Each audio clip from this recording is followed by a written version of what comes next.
Hello, and welcome back to the podcast. For today's episode, I have invited someone who has taken what most people treat as a messy, emotional, hope they stick around process and turned it into something far more intentional. Dr. Tiffany Shelton designs systems that are grounded in achievement psychology and that help people follow through, stay consistent, and actually see results over time. And not surprisingly, her current retention rate sits at 95%. Mind blowing. So today we are pulling back the curtain on what that actually looks like behind the scenes in her business. And how pricing, systems, and customer experience come together to make long-term retention feel a whole lot less like luck and a lot more like intentional design. Welcome to the show, Tiffany. Thank you so much. So excited to be here. So good to have you. I'm always fascinated with business owners who have managed to achieve such incredible retention rates. Clearly, you're doing a lot of things right. And yeah, I can't wait to dig into what that looks like in your business and in your program. But before we get started, I would love you to introduce yourself to the listeners, give them a bit of an idea of how you got started, how you ended up where you are today, and how you support your customers. Yeah. So I'm a neuropsychologist, I guess, by trade, and did therapy and neuropsychology assessment for many, many years and still continue to do some consulting on the neuropsych side of me, I guess. But I've translated that into my passion, which is coaching high achieving women to reclaim their time, do less, and achieve more with systems. So I'm a big proponent of helping women, especially high achieving women like business owners and executives, really clear the chaos in their life and in their mind so that they can have more white space and really answer their higher calling. So the outcome is a little bit woo-woo in the sense that white space and higher calling, but what I teach is very practical systems and helping people get more focused, more organized, and more productive, largely for like ambitious women. Love it. So needed. I feel like there's Yes. not much white space going on up here. Mum of three, business owner, too many things, too many hats. So yeah, super fascinating. Before we get stuck into the retention and customer experience things, I'm curious, does that involve a lot of AI? Seeing that we're in 2026? Yeah. Not necessarily what I teach. It's a component of how I teach those. So like each lesson in my program, as people are working through it, has a AI bot that's Yeah. been trained by me to go through it. But the actual systems for AI, we talk through like personal, and we probably will talk about that in the how I personalize my work with them because I Yeah. have both business women and career women. So we talk about that in their workflow systems, but it's largely a higher picture versus like technical AI Yeah. things. Yeah. Just interesting because I feel like nowadays the default solution is, well, I'm overwhelmed. I have no white space. Let's just throw things at AI. So I love that you're Mhm. using AI to help them work through, the bigger picture rather than Yeah. replacing everything and just trying to sort the chaos simply via resorting to AI and panicking. So your program, I'm so fascinated here. 95% retention rates. I wonder what you put that down to. I'm sure it's a combination of things. So what's your take on 95%? How did you get Yeah. there? How do you sustain it? I think largely it's a result of the way the entry into the program is and the pricing structure of the program, which I think we'll be talking about. And it's every system, including the pricing structure and like retention things I have built in, is built around this being my life's work and like my heart's work. So I think people coming into the program and within the program know that I'm not here to just get them in and then like systemize everything or pass them to another coach or answer every question with AI. I'm really like, this is my work and I'm going to be in it with them. And I think that's a felt experience for the people that are a fit for the program. So I think largely like higher picture, even the way I have all the pricing and the structure of the program is largely around like, this is my heart's work. And I want to make sure if you're coming into my world, you're getting a result. And I am kind of obsessively tied to you getting your investments worth when you come into my world. So you basically are positioning the program as something long term right from the get Yes. go, how you're talking about it. So attracting people that come into it with that long term mindset rather than Yes. those members that go, I'm just going to swipe everything and leave in two Yes. months' time. Yes. Yes. Yeah. Can you go a Definitely. bit more into the way you price your program? Because I know, Yeah. it's a big part of your strategy. Right. Yeah. So it's tied together pricing and timing. So I talk about timing and pricing together as I offer the program to potential folks that come into my world. So there's three time frames that I talk about. There's the first 90 days, which is what I call the seed portion of our membership. And then there's the ongoing quarters after the 90 days, which I call the flower portion of our membership. So the third time frame is just like all of that together, the year. There is a 1 year commitment when coming into the program, simply because I need enough time. Again, this is my life's work to make sure you're just not getting like an on-demand course and trying to do it by yourself and like it doesn't stick, giving me enough time to make sure that this stuff sticks and troubleshooting anything that gets in the way. So I like to explain it like if you were to go to a personal trainer and just tell them you want 1 or 2 sessions, they probably tell you no because you need more than 1 or 2 sessions, unfortunately, to see like good results. You need consistency over time to see real transformation. And also, it's a lifestyle change, not to grab too much from the fitness culture, but it's not like a quick diet. It really is a lifestyle change. So that's what the 1 year commitment is about, giving us both enough time to make sure it works. And then the first 90 days of that program is where I'm really hands on. I'm wrapping around the person that comes in to make sure that they learn the systems that I give them and build them and personalize them for their life. So that's where they'll get their 2 1-to-1 calls with me, where we do a deep dive in tailoring the strategies for them. They also, throughout the program, they have like a 1-to-1 form with me that I'm touching base with them each and every week. And only me and them can see that in a personalized way. They're also going through all the coursework to me, going through the coursework in that first 90 days and submitting it to me for personalized feedback on each one of their systems. I answer within 24 hours. For any questions that they have direct access to me via DM. So that first 90 days, I'm really like all up in their business to make sure you learn these systems and you tailor them and build them in your life. And we're kind of fixing anything that doesn't work. So that's the seed portion. And then after the first quarter, they move into the flower portion, those ongoing quarters, which is just about ongoing support. They continue to get our weekly accountability group meetings or co-working sessions, the 1-to-1 forum and support in the community, but it's more about like troubleshooting any problems, making sure they're sticking to what they built in the first 90 days.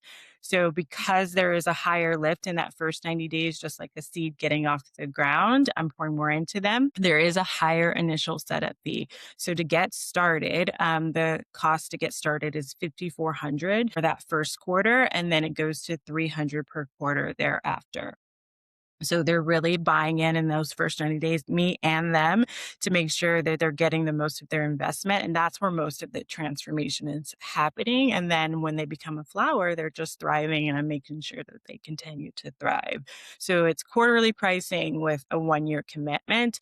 And then obviously you can see how timing is tied to that as well. That is so smart because you're setting up people to succeed right from the get go. Yeah. Plus, people who have skin in the game, obviously, that bigger investment in the first quarter are going to show up more. They're going to be doing the work. So, yeah, such an Yeah. interesting And model. people do have the option to pay monthly if that's something you want to do, but there Mm, still is that higher initial setup yeah. fee. So the first 3 months are at a higher rate, basically like the quarterly rate broken down for the seed, and then they go into like 125 a month, but it still has that same psychological effect that this first part, you have skin in the game and Mm, we're going to do mm. the work. And I want you to feel feel that as you're coming in. Yeah, I love that. Plus, you're getting people who are actually ready to do the work, right? If you're Right. investing a considerable amount of money over the next quarter, you are going to do the work. Have you always have you always had this model, or is this something that you worked out down the track when you noticed there was something not quite working? Number 2. Yes. Yes. So when I first started out, so this has been the last 2 years, and the retention rate has been with this last 2 years that I speak of. But before that, I would allow to break up my high ticket program over the year. So it would be a much more affordable, but then you call in people that their skin in the game is, even though they're paying the same amount, it's psychologically a human thing. The skin in the game is based on that month, that first month's payment, which is significantly lower divided by 12 versus like the Yeah. three. So this is something I've had to work up to and use some creative thinking to figure out the psychological pieces, but it's been trial and iteration. It's so interesting because in episode 62, a few weeks ago, I talked with Jasmine Parasram, who's a pricing strategist for creatives and service providers. And we were diving deep into, the psychological effects of your pricing and the type of people it affects and the skin in the game. So, listeners, if you missed episode 62, make sure you listen because it really connects nicely Nice. with this. Memberships work exactly the same. Your pricing and the way you package it and commitment periods really impact how people are showing up, what type of people you attract, and the Yes. results you're getting them as well. And something from my membership as well. So I don't currently have a setup like you, but I'm very intrigued. But I have two tiers, for example, as well. So my lower tier is more self-guided, has limited one-on-one access to me. They can sign up monthly or 6 monthly, and then I'll have a higher tier, which gets monthly one-on-one access to me, Voxer. So interesting also, again, from that skin in the game perspective. The people in that higher tier stick around for longer simply because they're getting wins, they're getting results, they have skin in the game, so they're doing the work and they're submitting. So definitely, if you have a membership, make sure you put some thought into it. A lower price is not necessarily always the best solution and doesn't necessarily make you more money long term. So attracting the people that have skin in the game, that understand the outcome and, the cost of not acting can be much more rewarding in the long run. Yeah, yeah. And I used to offer this program as on demand, and that was the exact reason that I switched. It's like to see on the back end that people are getting something you put your heart into and not Yeah. finishing it was so hard for me. And so it's interesting to see exactly what you said. Then once people have like more skin in the game, more support, they're finishing it, they're getting better results. Mm, So with the yeah. same exact Yeah. material. Yeah. But I love your analytical approach to memberships. Like it's easy to just follow everyone's advice out there when it comes to open, closed memberships, launching. Like there's all this advice out there, but ultimately you need to look at what works for you, what gets your Yeah. people the best results. And your membership can be totally designed around how you work best and your members as well. Yeah. So cool. Yeah, I need to think about this because I'm super intrigued with your model. So And I will cool. say on your note about the people it attracts, I find because I'm very geek out about messaging as Yep. well. I speak to ambitious women, but there's a spectrum within ambitious women. And I speak to a very particular type of ambitious woman. She's like highly motivated. She's an overworker, overachiever, overfunctioning, versus there's also an ambitious woman who struggles maybe with motivation and initiation and getting things going. And the way that I have it structured now attracts more of that ideal person that's ready to do like the work versus when you're kind of more in like fight or flight or survival mode, but you're still highly ambitious. You may not be prepared to make that type of investment and do that type of work. So it kind of reflects where you are as far as like capacity as well. So clever to hone in on your messaging. You know your people best. You know who gets the best Yeah. results. So being crystal clear on your sales page is just such a smart move. Now, I would love to move on to your customer journey and customer experience. We talked about that seed quarter, that initial quarter, and the high touch experience there, and then how it evolves over time. So if you were to look at your customer journey, so from first point of contact, I know you're super successful on YouTube, for example, through to a year and beyond as your customer. At what point on the customer journey would you say customer retention actually begins? Saying the messaging in the very beginning. Although I think it's the whole, it begins in that initial point, but I'm thinking about retention in that initial point, but I'm also thinking about marketing once they're in the program. Like, I don't want to stop marketing to my person once they're in the program, which I think has been a mistake of mine in the past. It's like you think about all your marketing for attracting people into your world, but then when they're in, you're like, okay, I got them. And kind of just like delivering. I still do a lot of work on the marketing side to my actual clients as far as the flows that they receive, the emails they receive, the way that I speak to them.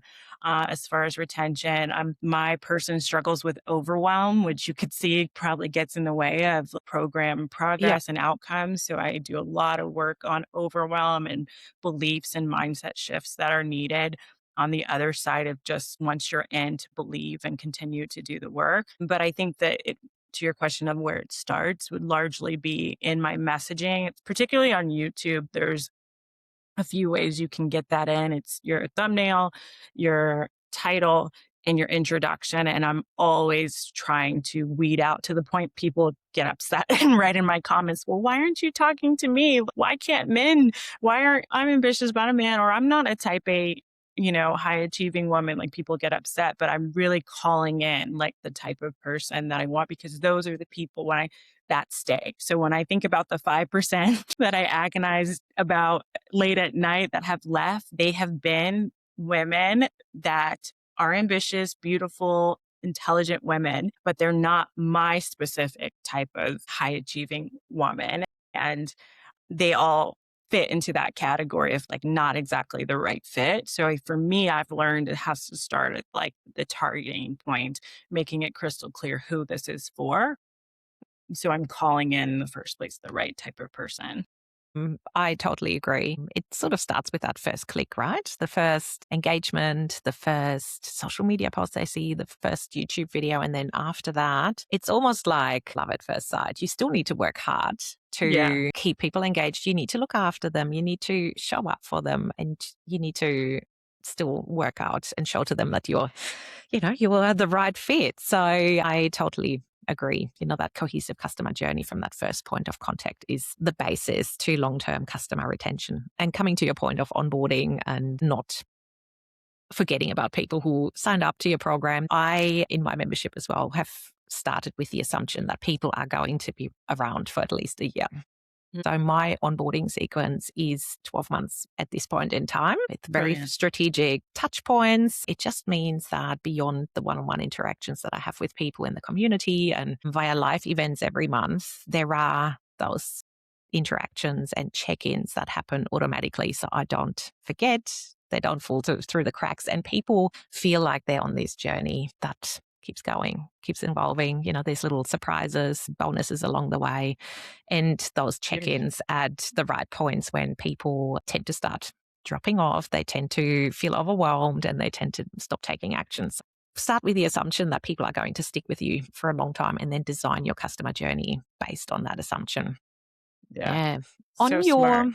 on your customer journey and in your onboarding experience, are there some sort of call out moments, critical moments that you have intentionally designed to make sure people feel really looked after? Are there some that stand out to you? Try to infuse that in everything, but particularly I think my onboarding course, which I think most people have or lots of people have in their membership.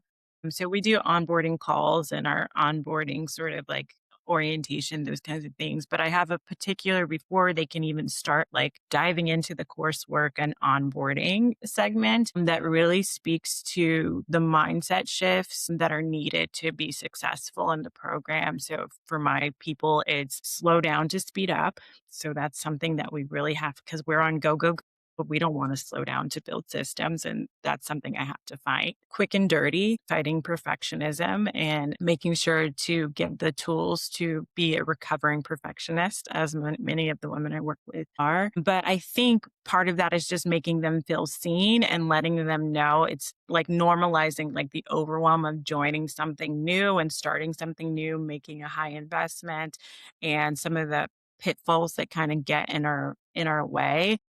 So I like to make sure that they do that before they even get started. I also give them like a quick win at the beginning. That's a bonus. It's a buy back their time blueprint. So it helps them get 10 hours back in the first week of joining my program. So they actually have the time to do it and create that space and get a little taste of like some of the systems to come because it is a year-long program. I don't want them to feel like they have to wait super long or even 3 months to feel like they are a success because then it's kind of like more daunting than Yeah. fun.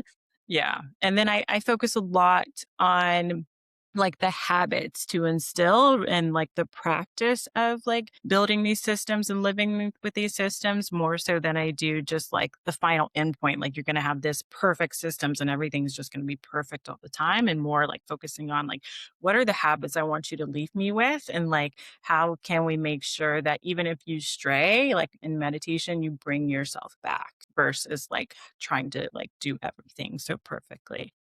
Yeah. I love the quick win at the beginning.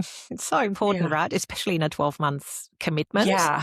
where you go, oh my God, is it actually 12 months until Yeah. I see results? And giving them that quick win right from the get go is so clever Yeah. because, again, it reinforces that this chunk they've just paid at the beginning is so worth their time, right? And Yeah. it just And doable. reinforces I made the right decision and it just really excites them for Mhm. what's ahead. So cool. Have you systemized all of your customer experience, or not all of it, but like sort of the back end? That's not one-on-one interaction with you. I've tried to do a lot of systemizing. I don't know. I think I still have some optimizing to Yeah. do, but I have a lot of, I mean, part of it is also because I don't want to systemize everything. Like the one to one aspect of my program is really important. Yeah. Just myself being a program and membership course junkie, there's some experiences that I've had that I've felt too automated that I have some fears around. But at the same time, there's only one of me, and I need to make sure that people are still getting what they came for, even if my capacity is human is Yeah. human capacity. So I've tried to like we have a system of weekly calls and group calls and Q&A to make sure like there's still like that aspect even between their one-to-one calls with me. But like the flows that they get to book things are all automated. They can go through the coursework on their own time. That's automated. I think a lot of the other aspects outside of like the one-to-one time with me, I try to put in Yeah. some sort of like system, even if it's not automated, but like with my team. It helps, right? Yes. It's like at least it's taken care of. Yeah, it's so hard to balance that element of automation with how much you're going to do manually one on one. Mhm. And again, there's no right or wrong answer. So it's such a hard juggle. Like same here. I automate the things that just need to happen on the back Yeah. end. And then I feel the moments that really matter on their customer journey, I try to do manually, whether it's a personal video message or, for example, a check-in after they've just renewed. Things Nice. like that I feel deserve a personal touch point, even on the, lower plan where um, it might feel like, well, I'm just a number in the systems. Yeah, it's an ever evolving process. The system that does help me a little bit with that, like balance it, is because that first 90 days is when the person gets their one-to-one calls Mm, and all the hands-on stuff. yeah, I open doors or launch once a quarter. So I do those like in chunks. And yeah, so I get these seeds off the ground. And so I'm able to focus on them. And then once they're kind of like flowers and thriving, then I can focus on the next one. So it kind of yeah. like the timing helps a little bit with that too. Yeah, that's smart. Again, like you just make sure there's no overwhelm Yeah, little happening chunks. intake at a time. But I shouldn't be surprised. You're helping people be more organized. So I'm not surprised. Yeah. Oh goodness. Yeah. I'm wondering because as I said, I feel like my onboarding processes, my membership keeps evolving all the time based on feedback I get from my members and little comments that they drop here and there. Do you have a process for gathering sort of member feedback so you can keep evolving that process and make it even better? Yes. So within their onboarding and like their whole flow, like over the years, they're sent monthly emails to fill out a results tracker. So within that results tracker, I'm getting their wins, their progress, but I'm also getting feedback of what they would like to have improve. They have been very helpful on both ends of the wins, but also like how I could improve the program for other women and for themselves of still being in the program. So that's a really big system that helps. I'm also encouraging them to add in their wins and challenges into the community in every lesson that they watch. There's a prompt for them to let me know in my networks what their progress is, their systems, or any questions that they have. And quarterly, I do innovation. So that's like my innovation system to the program. So, like, usually after launch month, when things are calmed down, I do my innovations and I'll go to the community and say, I'm about to make updates to the course and to the program. What would you like to see change? What would you like to see better? And I do as much as I can in that innovation month. And then anything that didn't make it, like I have one thing that I have to do this quarter, I do the next innovation round. It's a very known part of the program that it's living and breathing, and I'm always trying to make it better. And obviously, I have a system to periodically implement what they've given me. Yeah, but I'm sure your members would absolutely appreciate that and feel like they're part of the Right, building process. it. Yeah. Yeah. Yeah, some of my customers, my clients, one-on-one clients, when we start with a customer survey, feel like it's a somewhat confronting process having Mhm. that feedback and the raw and honest opinion from members. But I absolutely love it as much as sometimes you go, Yeah. like it hurts or it stings a little. And then when you step back and look at it, and you go, actually, that makes total sense. Like it could be so much easier, or this makes Yeah. everything so much better. Inviting feedback I found in my membership, but also, my clients' businesses has made such a huge impact on retention, even on offer design. It just means you're moving with the times and supporting your clients in the best way possible. Yeah, So and because we know our subjects so well, some things are just like obvious to us that we wouldn't yeah, even think to put in. Like I had someone ask, "Well, can you put like a example on how you would add this to each thing to lesson? Like how you would add it in your project management software?" And I'm yeah, like, obviously, like why didn't I put that? And in the first place, like where would I put this in Notion? yeah. Yeah. It's the little things, Hmm. seemingly little things that Right. can make all the difference. Hmm. It's memberships, like you get sold into this easy way to make recurring revenue. But I feel if you want to do it properly, it is a process that you Yeah. can totally get sucked into, but it's so worth it in Yeah. the end. As we can see here, 95% retention rates. Yeah, so cool. On the flip side, I mean, hopefully you will never have to face this, but where would you start if you started to see your retention rate drop all of a sudden? I think I would go back to like the marketing attraction side first. That would be my first, but then on the like customer side, I would probably dive into interviews with people that have left. Like, I got to get you on the phone. Let's figure this out Yeah. because obviously that would be a change for me that I would be like, what is going on now? But if I thought about the people that left, it historically has been a marketing messaging Mm, fit problem. And I would probably go back to like, okay, what are the most viral videos that I've been doing or ads or whatever the case may be? And are yeah. those calling in the wrong type of person? Like I just had a video not too long ago go did pretty well, but it wasn't exactly that. I mean, amongst the larger, like, amount of viewers, my people were in there, but it also called in a lot of different people, so I don't want too many of those types of videos, or Yeah. ads or whatever the case may be, because for me, historically, that's where the root of the problem has been. Yeah. So clever because it's easy to panic, right? It's Yeah. like the system is broken. I need to change something about the onboarding, delivery. We need to shake things up when often, as you said, you're just calling in the wrong people for some reason. Mhm. The person wasn't the right fit. So being again calm, analytical, Right. and looking at your messaging, is it speaking to the right Mhm. person? Yeah, I so also good. like to be really clear about the expectations before people come in, so there's no, like, "Well, this isn't what I wanted," like, Yeah, it's very laid out before folks join what yeah, this is and what it isn't. yeah. Mhm. Yeah, being really clear in your messaging and transparent about expectations. Yeah. so important rather than overselling. Like there's nothing worse than you Yeah. 10 times your investment, you do Yeah. all these promises that maybe one Yeah. member achieved. And Right. it's totally based on parameters that aren't necessarily the reality for Yeah. 99% of your members. So being transparent. And what has helped me is being available for questions beforehand. So on my sales page, for example, I have a video ask pop up where people, if they have any doubt, can go back and forth with me and Wow. I answer questions. So, if they're Is that it close really to signing you? up. Yeah.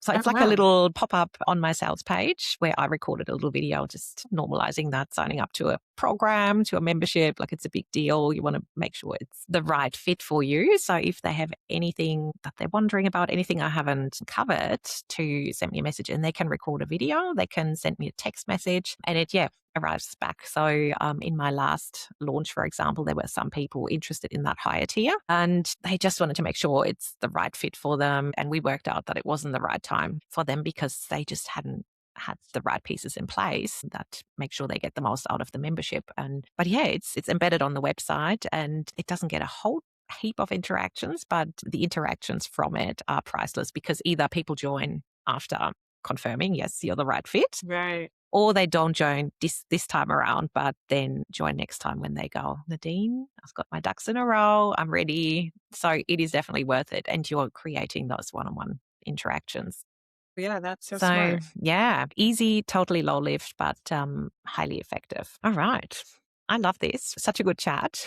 So many Yeah. takeaways. I feel the big one is design your membership pricing in a way that works for you, but also works for your people and means they are getting results, which then means they're sticking around. Mm-hmm. Definitely treat your retention strategies as part of your messaging because attracting the right people means they are likely to stick around because they're getting results and not to panic when things fall apart. But again, sense checking the moving pieces, who actually joined, were they the right fit and what might need fixing in the early stages of that customer journey before pulling everything apart. Right. Right. Yeah, so good. Obviously, starting point, we could talk for hours. What's one burning customer experience question you have right now? Yeah, I think my question is about scaling. It kind of goes back to kind of what you asked me earlier, and I had a softer answer for, which is, how do you scale intimacy and like impact while also growing the membership and the program if you do or can. It's such a cool question because it's, as you said, that fine line, right? Like it's your framework, it's your life work Yes. that you're inviting people to be a part of, but then eventually you're going to hit your capacity. So cool. Let me see. I have a guest in mind that I might invite onto the podcast to touch Nice. on this question. So if I manage to lock her in, I'll let you know and share Okay, it with you. awesome. Yeah. And I love your podcast. I just want to say that too. It's so Thank you. needed and so interesting. It's like I binge so many once I finish. Thanks, Tiffany. So kind. Cool. That's it for today. I would love to have listeners connect with you because I think there are so many listeners who are now going, yes, she's talking directly to me. I need more white space. How can listeners connect with you and become a part of your universe? Yeah, YouTube is the best place to come and hang out with me. You can find me on YouTube as Dr. Tiffany Shelton, and hopefully find a lot of value in the videos that I have there. Awesome. I'll link up the YouTube channel. Tiffany's Thank you. like a star at YouTube. I clearly haven't worked it out yet, but she's got so much valuable stuff on there. So make sure you hit subscribe. Thank And you. thanks so much for coming on the show, Tiffany. So good, so interesting. I love your take on programs, retention, and your down to earth approach to trying to diagnose things, which is so refreshing. Thank you so Cool. much. Thank you. Thank you. And listeners, if you are not yet subscribed or have not yet followed the show, please do so because I have some other amazing guests coming up over the coming weeks. You don't want to miss an episode. And if you have a business buddy who could do with some customer experience advice, please share the podcast with them as well. And I will be back in your AirPods next week.